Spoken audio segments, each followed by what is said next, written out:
بسم اللہ الرحمن الرحیم۔ السلام علیکم۔ اماں آج بھی وہی باتیں دہرا رہی تھی جو پچھلے 3 دن سے سنتی آ رہی تھی۔ ہاتھوں میں ابا کی دوائیاں تھامے وہ کبھی مجھے دیکھتی، کبھی ابا کے چہرے کو۔ ان کی آنکھوں میں ایک بے بسی تھی جو لفظوں سے زیادہ چیخ رہی تھی۔ کہاں سے لاؤں دوائیوں کے پیسے بیٹا؟ ابا کی حالت تو دن بدن بگڑتی جا رہی ہے۔ میں اماں کو تسلی دیتی رہی، جیسے ہر بار دیتی ہوں۔ میں جانتی تھی کہ یہ تسلیاں کھوکھلی ہو چکی ہیں، لیکن میرے پاس اور کوئی راستہ نہیں تھا۔ اماں، تو فکر نہ کر، نوید خان کا آدمی آیا تھا، کہہ رہا تھا کل سے کینو کے باغ میں کام شروع ہے۔ میں بھی کل سے کام پر جاؤں گی، جو پیسے ملیں گے ان سے ابا کی دوا آ جائے گی۔ اماں نے نم آنکھوں سے میری طرف دیکھا۔ پتر، تو جانتی ہے چودھری صاحبہ نے میری تنخواہ پچھلے 2 مہینے سے بند کی ہوئی ہے۔ پچھلے مہینے میں 2 دن کی چھٹی کیا لی، پورے مہینے کی تنخواہ کاٹ لی۔ گھر کیسے چلے گا؟ میں نے جواب نہیں دیا، بس چپ چاپ اپنے کمرے کی طرف چل دی۔ آنکھوں میں نمی تھی، لیکن میں اماں کے سامنے کمزور نہیں پڑنا چاہتی تھی۔ کمرے میں آ کر میں بیڈ کے کنارے بیٹھ گئی۔ آنکھیں بند کی تو ایک ہی منظر بار بار ابھرا۔ ابا نیم بے ہوش، پسینے سے شرابور، اماں کی تھکی ہوئی صورت اور خالی باورچی خانے کی الماریاں۔ میری آنکھوں کے سامنے سب کچھ گھومنے لگا۔ میرے دونوں بھائی مجھ سے بڑے تھے۔ ایک خالہ کے گھر بیاہا گیا اور دوسرا باہر کسی خاندان سے بیاہ کر لایا۔ بڑی بھابھی نے آتے ہی علیحدگی کی ضد شروع کر دی۔ کہنے لگی، تم لوگ میرے شوہر کے پیسوں پہ پل رہے ہو۔ چھوٹی نے بڑی کو دیکھا اور اپنا خرچہ الگ کر لیا۔ یوں دونوں بھائی اپنے اپنے گھر لے کر الگ ہو گئے، اور اماں ابا، وہ 2 بیٹوں کے ماں باپ ہو کر بھی تنہا رہ گئے۔ میری پیدائش کے وقت اماں ابا کی آنکھوں میں ایک چمک تھی۔ بیٹی کی خواہش پر اللہ نے مجھے عطا کیا تھا۔ میں اپنے بڑے بھائی سے پورے 10 سال چھوٹی ہوں۔ شاید اسی لیے مجھے لگتا ہے کہ میں ان کے بڑھاپے کی لاٹھی ہوں، اس لیے میں انہیں کبھی مایوس نہیں کرنا چاہتی۔ اگلے دن فجر کی اذان کے بعد میری آنکھ کھلی۔ میں نے نماز پڑھی اور چپکے سے ابا کے کمرے میں جھانکا۔ وہ آج بھی اسی حالت میں تھے، نیم بے ہوش، آنکھیں بند، سانسوں میں رکاوٹ۔ اماں شاید روتے روتے سو گئی تھیں۔ ان کی آنکھوں کے نیچے سیاہ حلقے مزید گہرے ہو گئے تھے۔ میں نے خود کو تیار کیا، چادر سر پر لی، ایک ٹوکری اٹھائی اور باغ کی سمت چل دی۔ ہمارا گھر گاؤں سے کچھ فاصلے پر تھا، اس لیے پیدل سفر تھا اور راستہ بھی سنسان۔ لیکن میں نے خود سے وعدہ کر لیا تھا کہ کچھ بھی ہو جائے ابا کی دوائیاں لا کر ہی دم لوں گی۔ کینو کے باغ میں عورتوں کا رش تھا۔ دوپہر ڈھلتے ہی خان صاحب آئے، سب کو اپنی محنت کے مطابق پیسے دیے۔ میرے پاس آئے تو بولے، کل اور بھی کینے اتارنے ہیں، آج تو بس شروعات ہے، پیسے کل دے دوں گا۔ میں نے اپنے آنسو ضبط کیے اور دھیرے سے بولی، میرے ابا بیمار ہیں، دوا کے بغیر نہیں بچیں گے، کچھ تو دے دیں خان صاحب۔ انہوں نے میری طرف دیکھا اور جیب سے کچھ نوٹ نکال کر میرے ہاتھ میں رکھ دیے۔ یہ رکھ لو، باقی کل دے دوں گا۔ میں نے شکریہ ادا کیا اور گاؤں کے میڈیکل سٹور کی طرف لپکی۔ دوا لینے کے بعد گھر کی طرف چل پڑی۔ شام کا اندھیرا پھیل چکا تھا اور سردی میں کپ کپی ہونے لگی تھی، لیکن میرے دل میں بس ایک ہی بات تھی، ابا کی دوا۔ راستے میں چلتے ہوئے میں بار بار یہ سوچتی جا رہی تھی کہ زندگی اتنی کٹھن کیوں ہو گئی ہے؟ کیا بیٹیاں صرف قربانی کے لیے پیدا ہوتی ہیں، یا پھر صرف یہی ہماری تقدیر ہے؟ لیکن پھر میں نے خود کو جھٹکا دیا، میں بیٹی ہوں، کمزور نہیں۔ میں وہ شخص ہوں جو اپنے باپ کے لیے، اپنی ماں کے آنسو روکنے کے لیے سنسان راستوں سے گزر سکتی ہے۔ جب میں گھر پہنچی تو اماں دروازے پر بیٹھی میرا انتظار کر رہی تھیں۔ میں نے دوائی ان کے ہاتھ میں دی۔ انہوں نے کچھ نہ کہا، بس مجھے گلے لگا لیا۔ اس لمحے مجھے لگا کہ شاید آج کا دن تھوڑا سا جیت لیا ہے، لیکن یہ تو بس شروعات تھی۔ صبح کے اجالے نے کچھ سکون دیا، لیکن جسم میں کل کی تھکن باقی تھی۔ ہاتھوں میں اب بھی درد تھا، مگر وقت کہاں رکتا ہے کسی کے آرام کے لیے۔ اماں نے میرے لیے پرانا دوپٹہ اور 2 روٹیاں کپڑے میں لپیٹ کر دیں۔ بیٹا، باغ میں پانی کم پینا، وہاں اکثر گندا ہوتا ہے، اور ساتھ یہ نمک والی مرچ رکھ لو، بھوک زیادہ لگے گی تو کھا لینا۔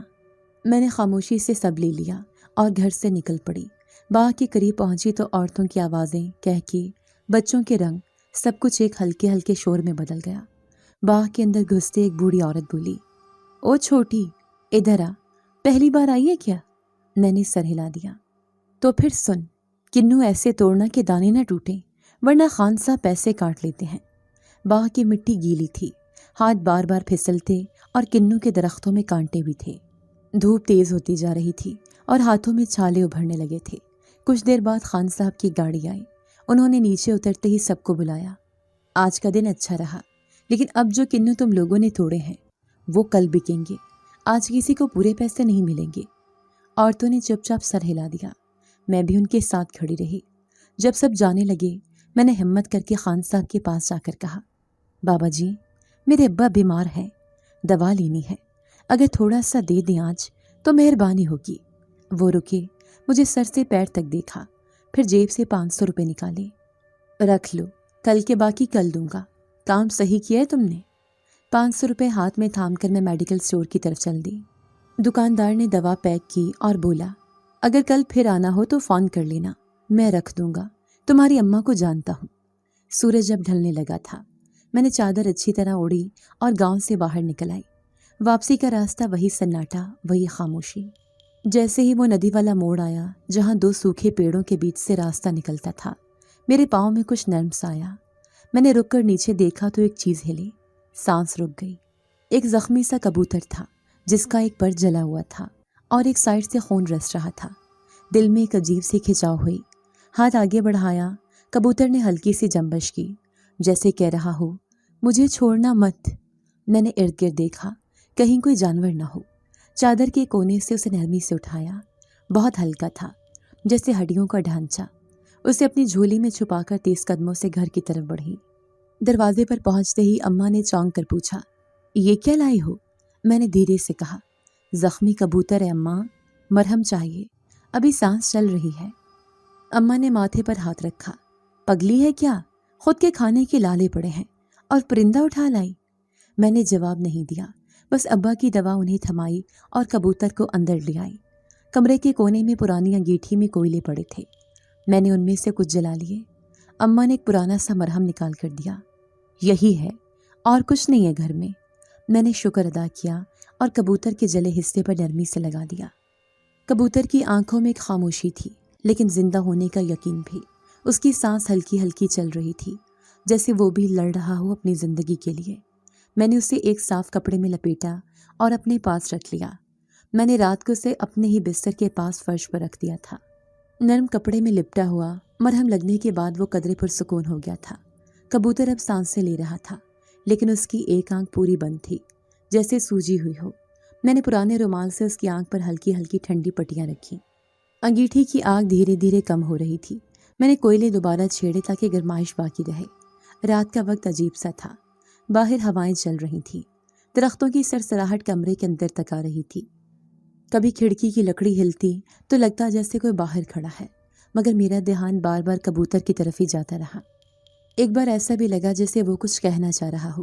چونچ ہلکی سی کھلتی بند ہوتی، پر آواز کوئی نہیں آتی تھی۔ میں نے اپنی چادر اس پر بھی ڈال دی، شاید سردی کم محسوس ہو۔ اماں کے سونے کے بعد میں نے دوبارہ اس کے زخم صاف کیے۔ مرہم میں نیم اور تلسی کا پرانا پیسٹ ملا کر لگایا، جو اماں بخار میں استعمال کرتی تھی۔ تم بچ جاؤ گے نا؟ میں نے آہستہ سے پوچھا۔ ظاہر ہے کوئی جواب نہیں آیا، لیکن اس کی دھیمی سی سانس نے یقین دلایا کہ ابھی وقت باقی ہے۔ پچھلے کونے سے بلی کی آواز آئی، ایک جھٹکے سے چونک گئی۔ وہی پرانی بلی جو اکثر رات کو چھت پر آتی ہے۔ اس کی آنکھیں اندھیرے میں چمک رہی تھیں۔ جیسے اس نے کمرے کے اندر کبوتر کو دیکھا، وہ نیچے کود گئی۔ میں نے جھٹ سے چپل مار کر دروازہ بند کر دیا۔ نہیں، اسے کچھ نہیں ہونے دوں گی، میں نے بڑبڑاتے ہوئے کبوتر کو اور اپنے قریب کر لیا۔ کچھ دیر بعد جب کمرہ مکمل خاموش ہو گیا، میں نے لحاف میں سر دے دیا، لیکن نیند نہیں آ رہی تھی۔ میں اٹھ بیٹھی، کمرے میں کوئی نہیں تھا۔ کبوتر اسی طرح لیٹا ہوا تھا، مگر اس کی چونچ معمولی سی ہل رہی تھی، جیسے کچھ کہنے کی کوشش ہو۔ میں جھک کر اس کے قریب گئی۔ ایک بار پھر وہی ہلکی سی سرگوشی، جیسے کوئی بہت دور سے کسی اور زبان میں کچھ کہہ رہا ہو۔ کیا تم بول رہے ہو؟ میں نے آہستہ کہا، خود کو بے وقوف سا محسوس کرتے ہوئے۔ اچانک کبوتر نے اپنی بند آنکھ ذرا سی کھولی اور میرا ہاتھ چونچ سے چھوا۔ جسم میں ایک جھرجھری سی دوڑ گئی۔ میں نے فوراً ہاتھ کھینچ لیا۔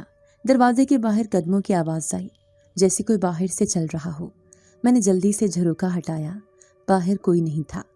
کچھ دیر بعد جب دوبارہ بستر پر لیٹی تو کبوتر کی طرف دیکھتی رہی۔ اب وہ بالکل خاموش تھا، جیسے کچھ ہوا ہی نہ ہو۔ کبوتر اب کچھ بہتر لگ رہا تھا۔ اس نے آج پہلی بار خود سے پانی پیا۔ میں نے برتن کے کنارے پر انگلی مار کر اسے اشارہ دیا تو وہ آہستہ سے چونچ ہلانے لگا۔ مرہم کے اثر سے زخموں کی سوجن کم ہو گئی تھی، پر اس کے ایک پر کی ہڈی اب بھی ٹیڑھی تھی۔ شاید وہ کبھی اڑ نہیں پائے گا، لیکن کم از کم سانسیں تو ٹھیک چل رہی تھیں۔ صبح اماں نے مجھے جگایا۔ بیٹی، باغ سے دیر ہو رہی ہے، آج زیادہ عورتیں آئیں گی، خان صاحب جلدی مال اٹھوا رہے ہیں۔ میں نے جلدی سے ٹوکری سنبھالی، روٹی کپڑے میں باندھی اور چپ چاپ نکل پڑی۔ کبوتر کو جاتے وقت ہاتھ سے ہلکا سا چھوا۔ واپس آ کر دیکھوں گی تمہیں۔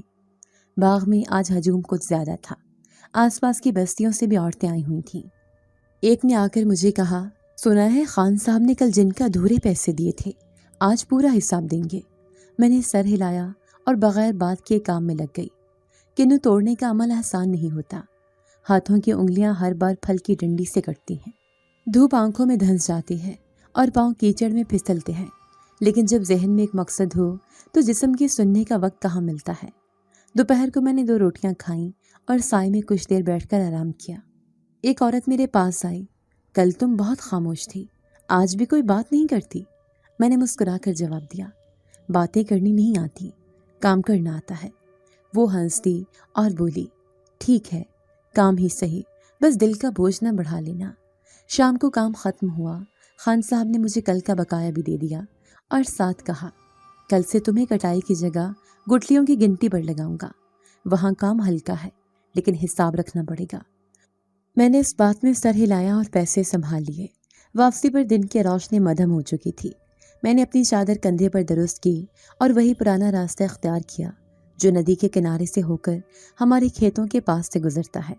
سردی بڑھ رہی تھی اور ہوا تیز ہو گئی تھی۔ چلتے چلتے اچانک پیچھے کسی کے قدموں کی آواز آئی۔ میں رکی، لیکن آواز بھی رک گئی۔ دل کی دھڑکن تیز ہونے لگی۔ پھر دوبارہ قدموں کی چاپ۔ میں نے پلٹ کر دیکھا، کوئی نہیں تھا، خالی راستہ، جھاڑیاں ہلتی ہوئیں اور ہوا کی سرسراہٹ۔ میں نے چلنا تیز کیا، لیکن دل کے اندر ایک بے نام سا خوف بیٹھ گیا۔ اب آواز نہیں آ رہی تھی، لیکن ایسا لگ رہا تھا جیسے کسی کی نظریں میری پشت پر جمی ہوئی ہیں۔ نہر کے پل پر پہنچی تو اچانک سامنے کچھ حرکت ہوئی۔ دھند کے اندر سے ایک سیاہ سایہ نمودار ہوا، قد لمبا، چہرہ غیر واضح، صرف ایک دھندلا خاکہ۔ سانس جیسے رک گئی ہو۔ میں ساکت کھڑی رہ گئی۔ اسی لمحے ایک آواز گونجی، مدھم مگر کانوں میں گہرائی تک اترتی ہوئی، کبوتر واپس کرو۔ آواز ہوا میں گھل گئی، لیکن میرے کانوں سے چمٹ گئی۔ وہ سایہ جیسے تھوڑی دیر وہیں رکا، پھر ایک جھٹکے سے غائب ہو گیا۔ میری ٹانگیں کپ کپانے لگی، ہونٹ خشک، دل جیسے پسلیاں توڑنے لگا ہو۔ میں نے جلدی سے اپنے ہاتھ کی مٹھی بند کی اور دل میں آیت الکرسی پڑھنی شروع کی۔ تیز تیز قدموں سے دوڑی، سانس پھول گیا لیکن رکی نہیں۔ گھر کا دروازہ دیکھتے ہی جیسے جان میں جان آئی۔ دروازے پر اماں انتظار کر رہی تھیں۔ میرے چہرے کی حالت دیکھ کر فوراً بولی، کیا ہوا؟ کہاں رہ گئی تھی؟ کیوں اتنی ڈری ہوئی ہے؟ میں نے کوئی جواب نہ دیا، بس جلدی سے اندر گئی اور سیدھا کبوتر کے پاس پہنچی۔ وہ چرپائی کے نیچے ایک چھوٹے سے کپڑے پر بیٹھا تھا، آرام سے۔ مجھے دیکھ کر اس نے اپنی گردن اٹھائی، جیسے پہچان گیا ہو۔ میں زمین پر بیٹھ گئی، ہاتھ اس کے گرد رکھا اور آہستہ سے سر اس کے قریب لے گئی۔ تم کون ہو؟ میں نے خود سے کہا۔ آواز دل میں دبی ہوئی تھی، مگر سوال بڑا تھا۔ کبوتر اب بالکل نارمل لگ رہا تھا۔ زخم سوکھ چکے تھے، آنکھ کھلی ہوئی تھی اور پر ہلانے کی کوشش بھی کر رہا تھا، لیکن میرے دل میں وہ سایہ، وہ آواز، وہ پل، کچھ بھی نارمل نہیں تھا۔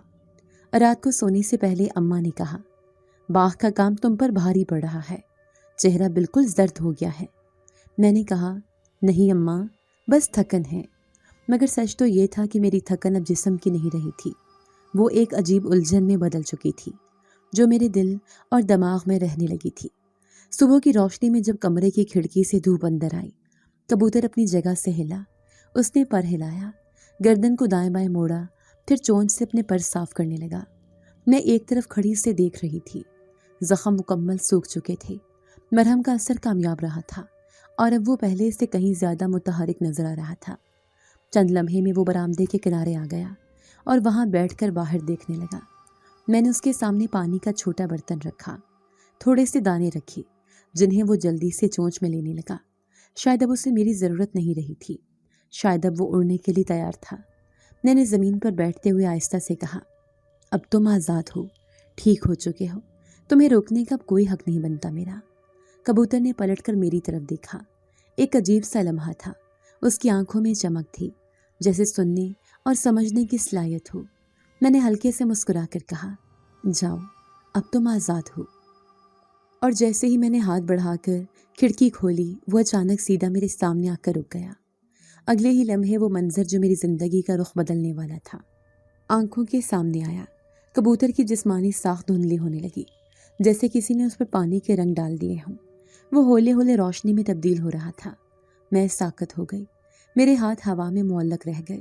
چند لمحوں میں وہ پرندہ ایک نوجوان کی شکل اختیار کر چکا تھا۔ قد لمبا، لباس سادہ لیکن غیر معمولی، آنکھوں میں کئی رنگوں کی جھلک اور چہرے پر ایسا سکون جیسے صدیوں کی خاموشی ہو۔ میں دم بخود کھڑی رہی، زبان جیسے بند ہو چکی تھی۔ کون ہو تم؟ میری آواز دھیمی تھی لیکن ہونٹوں سے بے قابو نکلی۔ وہ نوجوان میری طرف دیکھ کر خاموش رہا، پھر ایک قدم پیچھے ہٹا۔ میں تمہیں نقصان پہنچانے نہیں آیا، بلکہ شاید تم نے مجھے زندگی دی ہے۔ میری پلکیں بھاری ہو گئی، سانس رک رک کر آ رہی تھی۔ یہ سب کوئی خواب لگ رہا تھا، لیکن میں جاگ رہی تھی۔ میرے ہاتھوں کی انگلیوں پر ابھی بھی وہی مرہم کی خوشبو تھی جو میں نے اس کبوتر کے زخموں پر لگائی تھی۔ تم نے کیسے؟ مطلب تم کبوتر تھے؟ وہ میری الجھن کو محسوس کر چکا تھا۔ میں تمہیں سب کچھ بتاؤں گا، لیکن ابھی صرف اتنا کہہ سکتا ہوں کہ میں انسان نہیں ہوں۔ اس کی آواز نرم تھی لیکن اس میں گہرا پن تھا۔ تو تم کیا ہو؟ میں نے پوچھا۔ ایک قدم پیچھے ہٹتے ہوئے وہ رکا، میری آنکھوں میں جھانکا، جیسے ناپ رہا ہو کہ میں سچ سننے کے لیے تیار ہوں یا نہیں۔ میں جن زادہ ہوں اور تم نے مجھے مرنے سے بچایا ہے۔ میرے جسم میں سرد لہر دوڑ گئی۔ جن زادہ، یہ لفظ جیسے ہوا میں منجمد ہو گیا۔ میرے ذہن میں وہ سایہ گونجا جس نے کہا تھا، کبوتر واپس کرو۔ وہ سب کچھ اب ایک ساتھ جڑنے لگا تھا۔ لیکن تم یہاں، میرے گھر، اور کبوتر کی صورت میں۔ میری آواز ہلکی ہچکچاہٹ سے لرز رہی تھی۔ یہ سب مجبوری تھی۔ کچھ ایسے راز ہیں جنہیں کھولنے کے لیے وقت لگتا ہے۔ میں تمہیں نقصان نہیں دوں گا، نہ کبھی دوں گا، بلکہ اب میری پوری زندگی تمہاری مقروض ہے۔ میں نے سر جھکا لیا۔ دماغ میں سوالات کی بھیڑ تھی لیکن کوئی ایک بھی صاف نہیں ہو رہا تھا۔ بس دل میں ایک عجیب سی کیفیت تھی، ڈر اور تجسس کی درمیانی حالت۔ تمہارا نام؟ میں نے آہستہ سے پوچھا۔ وہ مسکرایا لیکن جواب نہیں دیا۔ نام میں کیا رکھا ہے؟ تم نے جو کیا ہے وہ کسی بھی نام سے بڑا ہے۔ میں خاموش رہی۔ وہ شخص یا جو بھی تھا میرے سامنے موجود تھا۔ سچائی میری آنکھوں کے سامنے تھی لیکن اس کا مطلب ابھی دھن میں چھپا تھا۔ میں نے تمہیں آزاد کیا، مگر تم اب یہاں کیوں ہو؟ میں نے دھیرے سے پوچھا۔ کیونکہ تم نے مجھے زندگی دی، اور جس زندگی کی قیمت چکائی جاتی ہے اس کا بدلہ صرف وفا سے ہی دیا جا سکتا ہے۔ ایک تیز جھونکا آیا، کھڑکی کے پردے اڑنے لگے۔ باہر آسمان سیاہی میں ڈھل رہا تھا لیکن کمرے کے اندر کچھ الگ ہی روشنی تھی۔ وہ اب بھی خاموشی سے مجھے دیکھ رہا تھا، جیسے میرے خوف کو جذب کر رہا ہو۔ مجھے بھی جانا ہوگا لیکن میں لوٹوں گا، اور تب شاید تمہیں میرے بارے میں سب کچھ جاننا پڑے گا۔ اتنا کہہ کر وہ پلٹا اور دھیرے سے دروازے کی طرف بڑھا۔ میں وہیں کھڑی رہی۔ دروازہ بند ہوا اور ایک بار پھر کمرے میں صرف میرا سانس باقی تھا۔ اگلے دن صبح آنکھ کھلی تو کمرے میں سب کچھ ویسا ہی تھا۔ فرش پر پرانا کپڑا، انگیٹھی کی راکھ اور کھڑکی سے آتی ہلکی دھوپ۔ میں نے اماں سے کمرے میں اکیلے رہنے کا کہہ دیا۔ ان کے سوالوں سے بچنے کے لیے یہی بہتر تھا۔ سچ بولتی تو وہ یا تو ڈر جاتی یا مجھے پاگل سمجھ بیٹھتی۔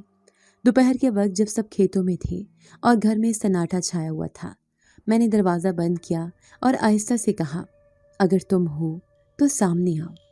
چند لمحے گزرے، پھر جیسے ہوا رک گئی ہو، کمرے کی فضا میں ہلکی سی گھٹن اتری اور ایک کونے سے دھن سے اٹھنے لگی۔ وہی نوجوان خاموش اور بدلے ہوئے انداز میں میرے سامنے آ کھڑا ہوا۔ تمہیں ڈر نہیں لگا؟ اس نے پوچھا، جیسے جانچ رہا ہو۔ لگا تھا، اب بھی لگتا ہے، مگر تم وہی ہو نا جسے میں نے زندگی دی؟ وہ ہلکا سا مسکرایا، پھر نظریں جھکا کر بولا، میں زاویار ہوں، جنوں کی دنیا سے تعلق ہے میرا، لیکن میں تمہیں نقصان نہیں پہنچا سکتا۔ میں نے تھوک نگلا اور دیوار سے ٹیک لگا لی۔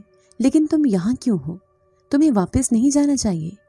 واپس جانا آسان ہوتا اگر میرے پیچھے صرف وقت ہوتا، میرے پیچھے ایک دشمن ہے، میرا اپنا چچا، جو میری طاقت، میری سلطنت چھیننا چاہتا ہے۔ اس کی آواز میں عجیب سی کڑواہٹ تھی۔ تو پھر تم یہاں کیوں؟ میرے قریب کیوں؟ میں نے پوچھا۔ زاویار نے ایک لمحہ خاموشی اختیار کی، پھر بولا، کیونکہ وہ صرف مجھے نہیں، تمہیں بھی نقصان پہنچانا چاہتا ہے۔ میرے جسم میں سرد لہر دوڑ گئی۔ مجھے؟ میں نے تو تمہارے خلاف کچھ نہیں کیا، اسی لیے تو تم خطرے میں ہو۔ تم نے مجھے بچایا، وہ سمجھتا ہے تم بھی اس کے منصوبوں کے خلاف ہو۔ وہ تمہیں ختم کرنا چاہتا ہے تاکہ میں کمزور ہو جاؤں۔ میں نے کھڑکی کی طرف دیکھا، باہر سورج چمک رہا تھا، لیکن میرے اندر ایک سایہ اتر چکا تھا۔ تم یہاں کب سے ہو؟ یعنی میری نظر سے اوجھل ہو کر بھی؟ میں نے پوچھا۔ جب سے میں نے اپنی اصل شکل اختیار کی، تب سے تمہارے آس پاس ہی ہوں، پر تمہیں نظر نہیں آتا۔ میں صرف تب ظاہر ہوتا ہوں جب تم مجھے دیکھنے کے لیے تیار ہوتی ہو۔ میں نے خود کو سنبھالا اور سیدھی ہو کر بیٹھ گئی۔ تو اب کیا ہوگا؟ اگر تمہارا چچا میرے آس پاس ہے تو وہ ابھی حملہ نہیں کرے گا۔ میں روک رہا ہوں اسے، لیکن زیادہ دن نہیں روک سکوں گا۔ بس اس کی طاقت مجھ سے مختلف ہے، زیادہ وحشی، زیادہ پرانی۔ زاویار نے ہاتھ میں پرانا سا پتھر نکالا۔ یہ تم اپنے ساتھ رکھو، یہ تمہیں کچھ حد تک محفوظ رکھے گا۔ میں نے پتھر کو ہاتھ میں لیا۔ ٹھنڈا تھا، لیکن جیسی میری ہتھیلی میں آیا، اس میں ہلکی سی گرمی دوڑ گئی۔ ایک عجیب سا سکون ملا، جیسے کسی نے پیٹھ پر ہاتھ رکھا ہو۔ یہ سب بہت عجیب ہے۔ مجھے نہیں معلوم یہ خواب ہے یا حقیقت، پر میں تم پر یقین کرنا چاہتی ہوں۔ میری آواز کمزور پڑ گئی تھی۔ زاویار نے خاموشی سے سر ہلایا۔ یہ حقیقت ہے اور تم اس کا حصہ بن چکی ہو۔ اتنے میں باہر آسمان پر دھند چھا گئی۔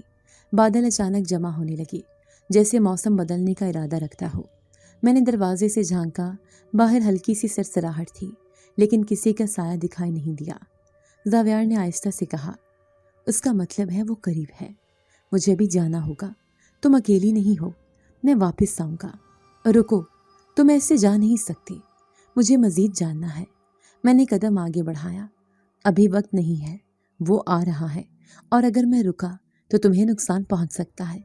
اس کی آواز میں سنجیدگی تھی، جیسے کسی نے اندر سے بند دروازہ کھولنے کی کوشش کی ہو۔ پھر ایک جھماکے جیسی آواز آئی، باہر آسمان پر ایک دھماکہ سا ہوا اور بادلوں کی گرج سنائی دی۔ زاویار نے میری طرف دیکھا، جیسے کچھ کہنا چاہتا ہو، لیکن اس سے پہلے کہ میں کچھ بولتی، وہ دھند میں بدل کر غائب ہو چکا تھا۔ میں وہیں کھڑی رہی، ہاتھ میں وہی پتھر اور ذہن میں وہی سوال، اب کیا ہوگا؟ صبح کا وقت تھا، مگر کمرے کی فضا ابھی بھی رات جیسی بوجھل محسوس ہو رہی تھی۔ میں دبے قدموں ابا کے کمرے میں گئی۔ اماں ان کے پاس بیٹھی تھیں، ہاتھ میں پانی کا گلاس، آنکھوں میں وہی راتوں جاگنے والی سرخی۔ جیسی میں اندر داخل ہوئی، اماں کی نظریں میرے پیچھے نہیں، سیدھی ابا پر تھیں۔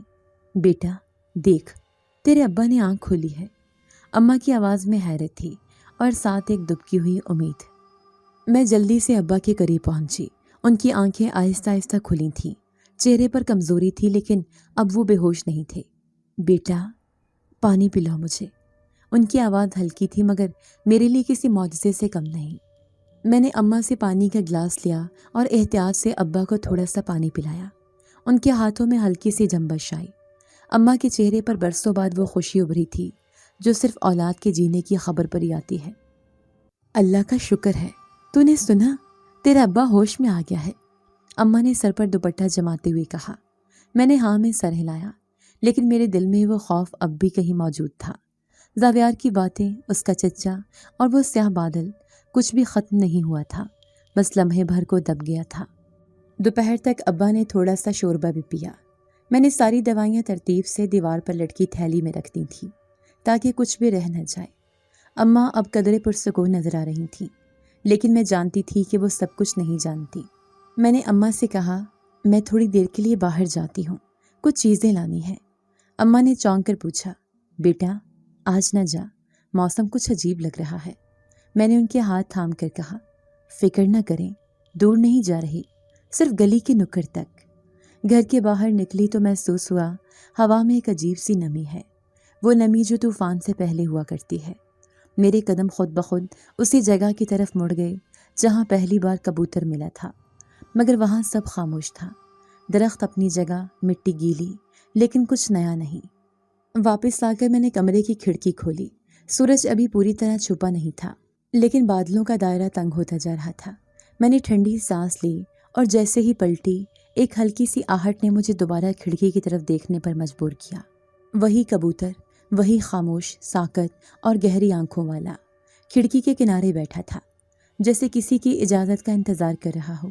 میرے ہاتھ میں پتھر کی گرمی ایک دم سے تیز ہو گئی، جیسے وہ کچھ محسوس کر رہا ہو۔ میں نے کھڑکی کے پاس جا کر آہستہ سے کہا، تم واپس آ گئے؟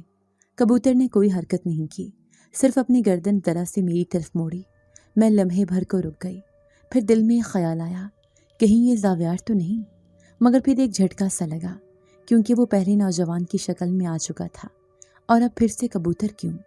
یا شاید یہ کوئی اشارہ تھا، کچھ ایسا جو مجھے سمجھنے کے لیے دیا گیا ہو۔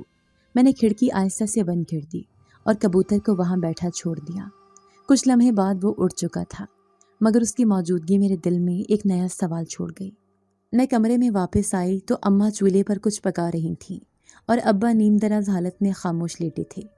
ان کی سانس اب ہموار تھی اور چہرے پر زندگی کی لہر آ چکی تھی۔ رات کو اماں نے مجھے کہا، بیٹی، اللہ تیرا بھلا کرے، تو نہ ہوتی تو شاید کچھ اور ہو جاتا۔ میں نے جواب دیا، ابا کے لیے تو سب کچھ کر سکتی ہوں اماں۔ لیکن اس رات جب سب سو گئے، میں کھڑکی کے پاس بیٹھی رہی۔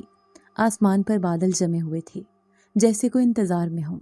میں نے تکیے کے نیچے سے زاویار کا دیا ہوا پتھر نکالا۔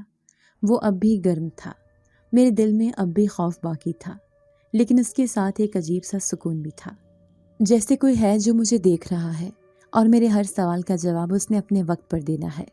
اور وہ وقت شاید اب زیادہ دور نہیں تھا۔ وہ کبوتر اگلی صبح کھڑکی پر دوبارہ نہیں آیا، لیکن مجھے ایسا لگا جیسے اس کی موجودگی اب کسی اور روپ میں میرے آس پاس ہے۔ ایک دن جب میں آٹے کا ڈبہ اٹھا رہی تھی تو وہ ڈھکن میرے ہاتھ سے پھسل گیا۔ میں نے جھک کر دیکھا تو وہ زمین پر گرنے سے پہلے ہی رک چکا تھا، جیسے کسی نے اسے تھام لیا ہو۔ میں ٹھٹک گئی، ایک لمحے کے لیے ارد گرد خاموشی چھا گئی۔ میں نے دبے الفاظ میں کہا، اگر تم ہو تو سامنے آ جاؤ۔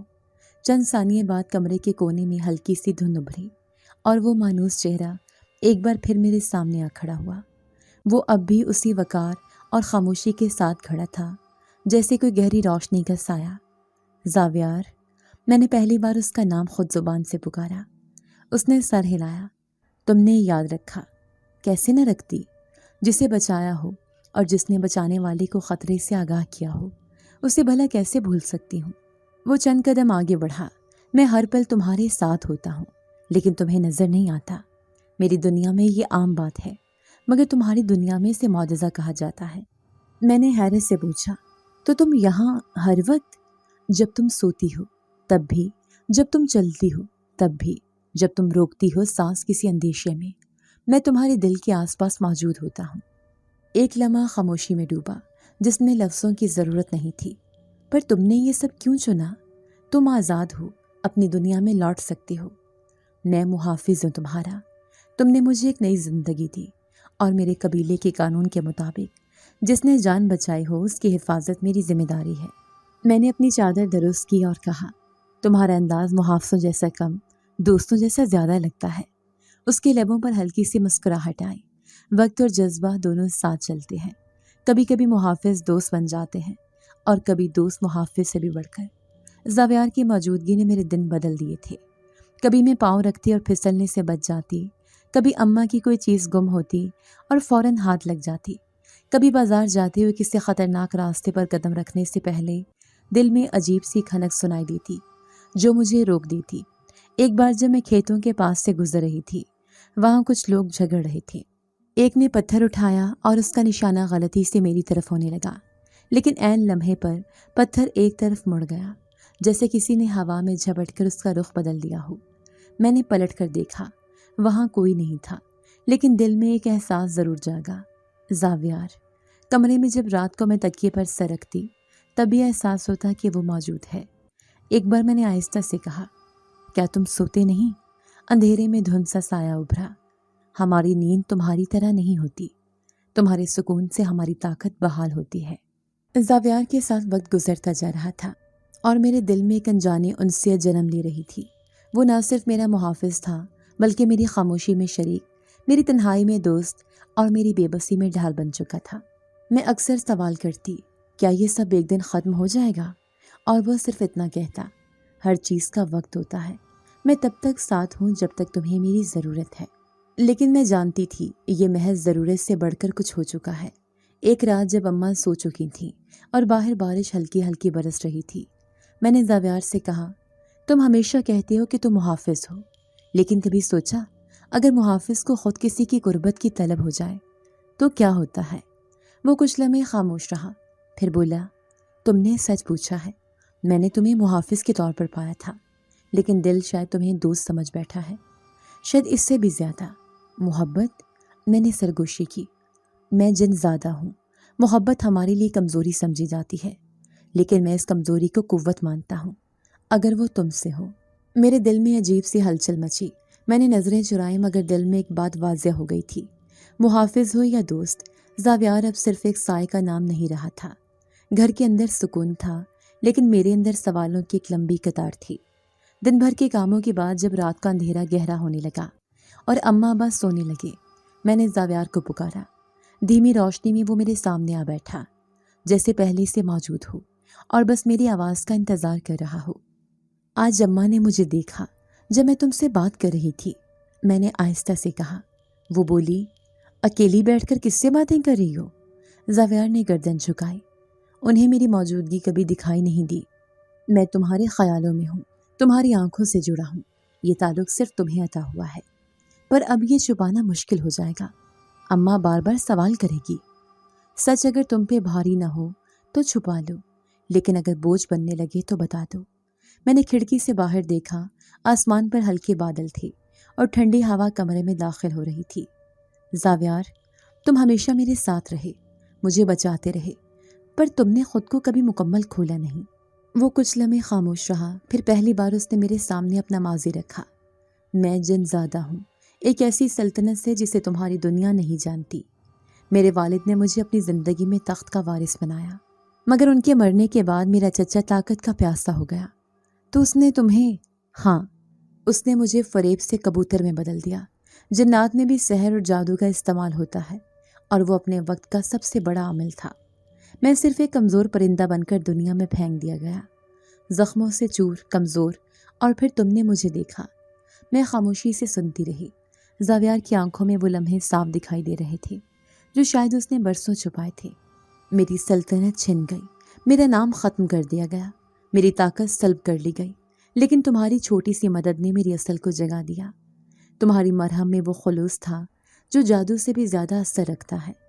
میں نے نظریں چراتے ہوئے کہا، میں نے تو کچھ نہیں کیا تھا، بس جان بچائی تھی۔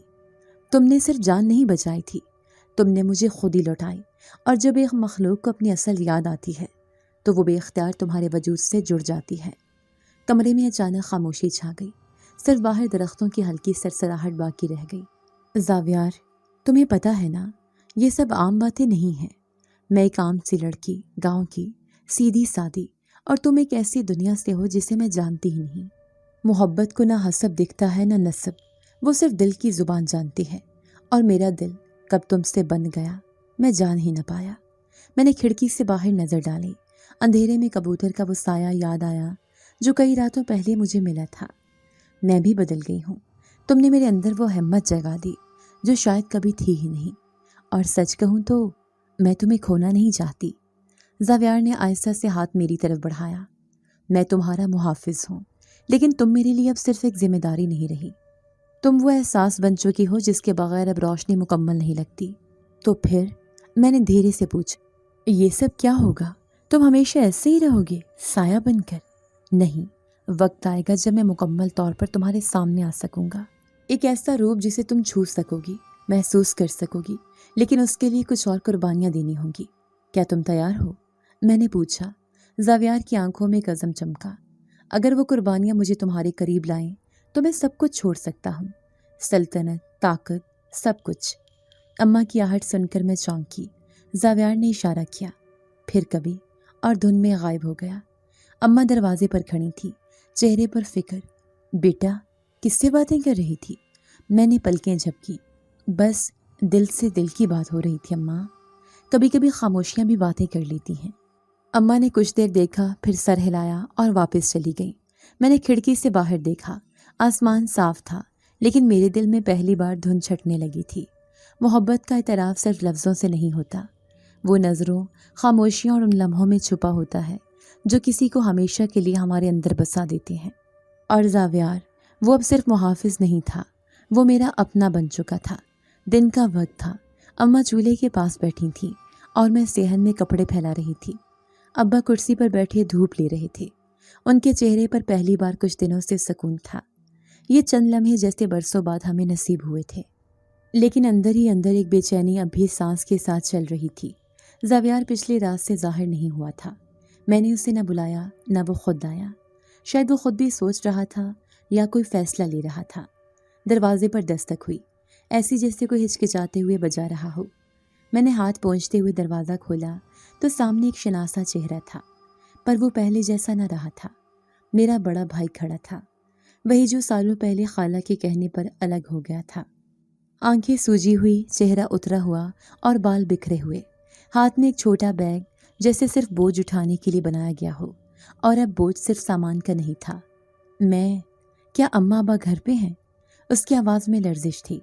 میں نے راستہ چھوڑا، وہ آہستہ آہستہ اندر داخل ہوا، جیسے ہر قدم کے ساتھ شرمندگی بڑھ رہی ہو۔ اماں نے اسے دیکھا تو پہچاننے میں لمحہ بھر لگا، پھر وہ سب کچھ چھوڑ کر اٹھیں، آنکھوں میں بے یقینی۔ تو واپس کیسے؟ اماں کے لبوں پر حیرت کا بوجھ تھا۔ اماں، میں بہت تھک گیا ہوں، سب کچھ لٹ گیا ہے، بیوی طلاق مانگ رہی ہے، کاروبار میں دھوکہ ہوا، اور میں تنہا رہ گیا ہوں۔ ابا نے آہستہ سے سر اٹھایا۔ تو اب ہمیں یاد آیا، جب اپنی دنیا بسانے جا رہا تھا تب ماں باپ کی فکر نہ آئی؟ وہ زمین پر بیٹھ گیا، سر جھکا کر۔ ابا، میں مانتا ہوں میں غلط تھا، غرور میں تھا، پر وقت نے مجھے وہ سبق سکھایا ہے جو شاید کوئی اور نہ سکھا سکتا۔ میں یہاں رحم مانگنے نہیں آیا، بس یہ کہنے آیا ہوں کہ اگر ممکن ہو تو مجھے معاف کر دیں۔ اماں خاموش تھیں، صرف آنکھیں بول رہی تھیں، آنسو چھپائے نہیں جا سکتے تھے۔ ابا نے گہری سانس لی۔ تو آیا ہے، یہی کافی ہے۔ ہم نے کبھی بددعا نہیں دی، دل دکھا تھا، پر تم ہماری اولاد ہو۔ دل تو مٹی بھی بیٹے پر نرم رکھتی ہے، ہم کیوں نہ رکھتے؟ میں کونے میں کھڑی سب کچھ دیکھ رہی تھی، دل میں عجب سی کیفیت تھی۔ زاویار کی دنیا اور یہ دنیا دونوں آ کر میرے سامنے کھڑی تھی۔ ایک طرف وہ رشتہ جو وقت کے ساتھ پیدا ہوا، دوسری طرف وہ رشتہ جو خون میں شامل تھا۔ اماں نے آگے بڑھ کر بھائی کے سر پر ہاتھ رکھا۔ بیٹا، تکلیف میں آئے ہو، اللہ نے ہدایت دی، اس کا شکر ادا کرو۔ یہ دروازہ کبھی تم پر بند نہیں تھا، نہ ہوگا۔ بھائی نے سر جھکائے کہا، میں دوبارہ کچھ بھی نہیں مانگتا، صرف ماں باپ کا سایہ چاہتا ہوں، رہنے کو ایک کونا اور دل میں تھوڑی سی جگہ۔ ابا نے کھانستے ہوئے کہا، کمرہ خالی ہے، دل بھی اب خالی ہو چکا تھا، آجا بیٹا، بس یہ بار بار نہ ہو۔ شام کو جب بھائی کا سامان اندر رکھا جا رہا تھا، اماں میرے پاس آئیں۔ تو نے دیکھا، جب نیت صاف ہو تو بیٹے خود لوٹ آتے ہیں۔ اللہ نے سن لی۔ میں نے سر ہلایا، لیکن دل میں ایک اضطراب چھپا ہوا تھا۔ میں اندر کمرے میں گئی اور آہستہ سے زاویار کو پکارا۔ کئی لمحے گزر گئے لیکن کوئی جواب نہیں آیا۔ دل جیسے بے چین ہو گیا۔ آخرکار دھند کے ایک نرم سے جھونکے میں وہ نمودار ہوا۔ تم نے پکارا؟ ہاں، بہت کچھ ہوا آج۔ میرا بھائی واپس آ گیا ہے، ماں باپ خوش ہیں، پر مجھے لگ رہا ہے ہم دونوں کا رشتہ آزمائش میں ہے۔ زاویار نے میری طرف دیکھا، نظریں ایک پل کے لیے رکی۔